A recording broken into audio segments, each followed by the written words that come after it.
Two servers, the same job. One takes a few seconds to wake up, the other is ready in under a millisecond. The slow one is a Docker container. The fast one is a WebAssembly module. And the person who saw this coming was Docker's own co-founder, Solomon Hykes. Back in 2019, he said, "If WAS and WASI had existed in 2008, we would never have needed to build Docker. That future is arriving right now, quietly, one workload at a time. Start with size. A container image drags a whole operating system along, hundreds of megabytes. The WAS module doing the exact same job, often under 2. That's 10 to 50 times less memory to serve the very same traffic. A box that used to hold 50 containers can now pack in thousands of modules. And each one is sealed in a sandbox that can't touch anything you didn't explicitly allow. You've almost certainly run Wasm today, in Figma, in Photoshop's web app, behind Cloudflare. So no, Docker isn't dying tomorrow, but its territory is shrinking fast. Let me show you exactly where. So what actually is a Wasm module? It's a small binary of portable bytecode. You compile your code once, and the very same file runs on an x86 server, an ARM laptop, or a RISC-V chip. No rebuild, no separate images, no works on my machine. It's the deploy artifact developers have quietly wanted for a decade. Here's why a container weighs so much. It shares the host's Linux kernel, but around your app it still wraps a whole userland, namespaces, a file stem, shared libraries, an init system, a package manager. You're not shipping a program, you're shipping a tiny machine, and you rebuild that machine every single deploy. A WAS module throws all of that out. There is no operating system inside it at all. It runs in a compact virtual machine that executes validated bytecode over one flat block of linear memory, and every single access is bounds checked. Just your logic, the overhead is measured in kilobytes, not hundreds of megabytes, and that is the entire cold start story. A container has to spin up kernel namespaces and mount a file stem before your code even breathes, 200 milliseconds to a couple of full seconds. A native WAS runtime just hands the bytes to the CPU, 10 milliseconds compiled, and under 1 when it's cached. For serverless, that gap is the whole game. Security flips the same way.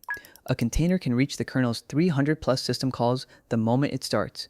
A WAS module starts with absolutely zero. It can't read a file, open a socket, or even check the clock until you hand it that one specific capability.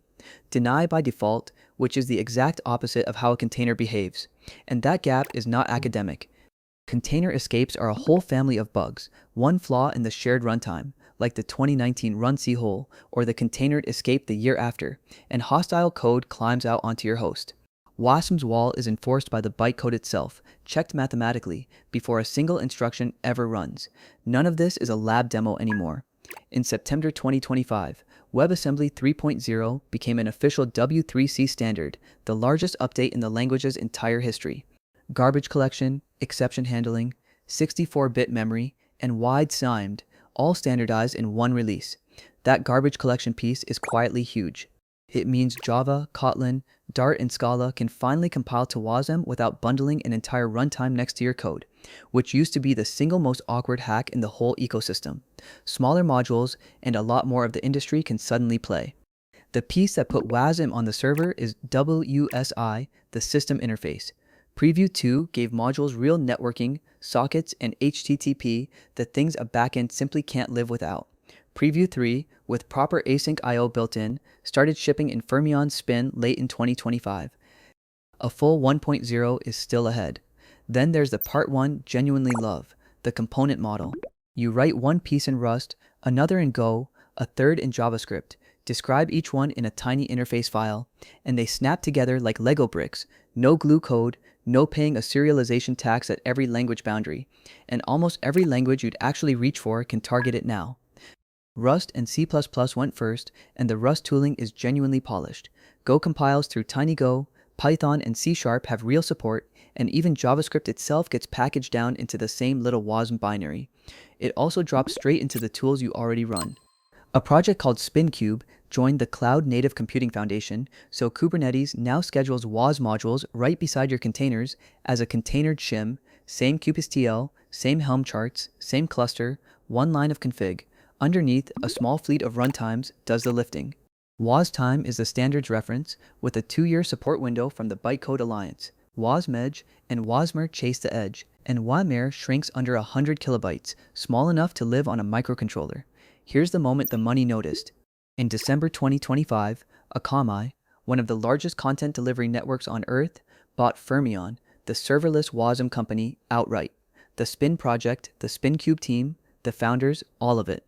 You do not acquire a company over a technology you think is a toy. And Fermyon came with receipts. Their edge platform serves 75 million requests every second, and they've demoed cold starts under half a millisecond, against the hundreds of milliseconds a normal serverless function needs just to wake back up. At the edge, that difference is the product. You've almost certainly hit this without ever noticing.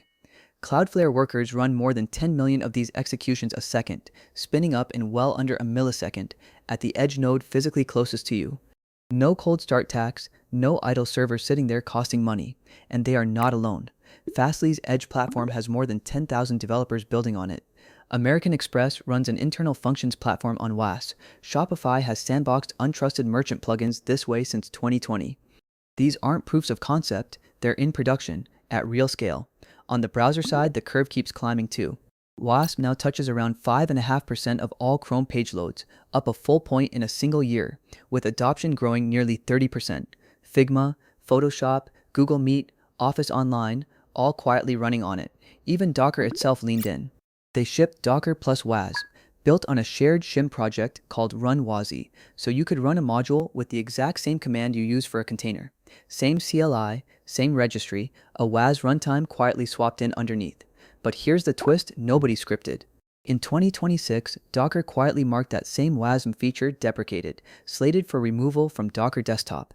Not because Wasm flopped, because the real action had already moved to Kubernetes and the edge, not the laptop. The shim path lives on. The desktop toy got retired.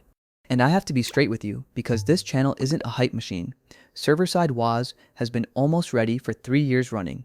Analysts literally call it an identity crisis. One name trying to be a browser runtime, a container replacement, a plugin sandbox, and an AI layer all at once. The wall is real. WAS on the server still has no proper threading, which quietly rules out databases and heavy parallel compute. The tooling is smooth in Rust and rough almost everywhere else. Debugging is genuinely painful, and the spec keeps shifting under teams that already shipped on it. There's even a benchmark that stings. Run WAS inside Docker's own integration, and it can actually be slower than a plain container, 65 to 300 milliseconds slower on startup. The sub-millisecond magic only shows up in a native runtime, never in the hybrid path, so please don't go ripping out your databases.